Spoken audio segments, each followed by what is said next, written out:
All right, Joe, if you're ready, I will start asking you the first question. Okay, so your first question is, what has been one of the biggest struggles or weaknesses in Troy Phi, and how do you plan to combat and mitigate that as president?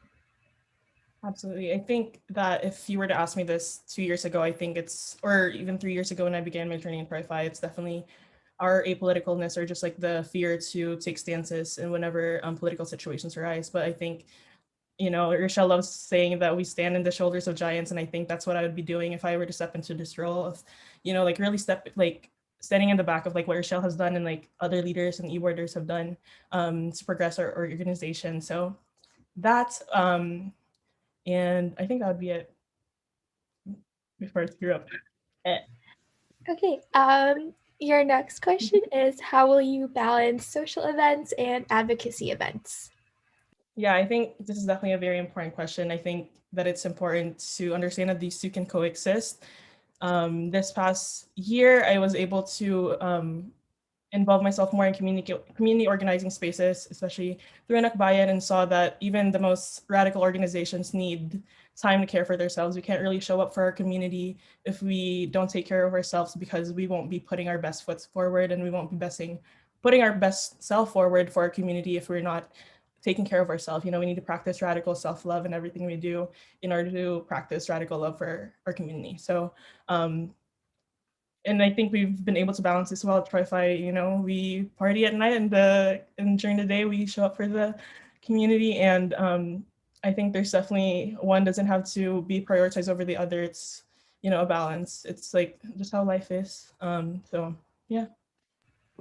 Okay, your next question is, how do you plan to help all of board accept and welcome criticisms without being discouraged?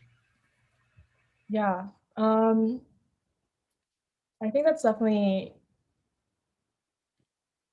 personally, I think it's taken a long time for me to be able to not see criticisms as an attack, on like a personal attack. And I think kind of like sharing to eBoard like the steps that I've taken, kind of like taking a step back and understanding, putting yourself in the shoes of the person who submitted this criticism and seeing their perspective, and really seeing your role on eBoard as a servant leader. And like, if that is what your role is in the club, then you need to serve the people that you are serving. So if they have criticisms, it is very valid, and you need to always listen to them, because you're not above these people that are serving these criticisms, and you're their peer. They look to you to hopefully bring forth these changes. So um, yeah, I think just kind of ground them in the fact that we are serving the people that are submitting these criticisms, and they just want Pro-Fi to grow because they love it as much as we do. Okay, your next question is, do you have any ideas or thoughts about inclusivity for Troy Phi members who may not identify as Filipinx? Yeah, I think that Pro-Fi has had like such a vibrant community because of our members who have shared space with us that are not part of the Filipinx community. I think that we do a great job in hosting events, especially I think a great example would be Pam. We really make sure to include slides and discussion questions that allow non-Filipinx folks to share their experiences, such as, like even with languages during slides, or going through each event and making sure that the language we use, or like the questions that we use, wouldn't exclude anyone during discussions. I think that would be one step that we could take and continue to take, because we already do that during RCC events and other events that we have discussions.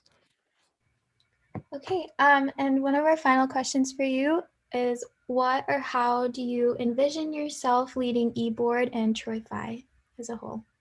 Mm-hmm. Um, it might trigger some of y'all, but I was a big Key Club girl, and in Key Club, or in K-Word Club, they really emphasize the idea of like servant leadership and the inverted pyramid, where the members are at top, and you as the one, like if you were like the president, or like the leader, you are at the bottom, you're just supporting the group. So I really hope to embody that leadership style and that leadership model.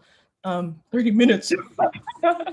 That leadership model as I lead Troy 5, because I think that my biggest strength is the relationships and connections I build quickly with people, just with my quirkiness and relatability. But I think that that relatability and inspires, allows people to respect me and kind of, like, you're not really, you don't want to be bossed around. You want to be leading with your peers and organizing with your peers.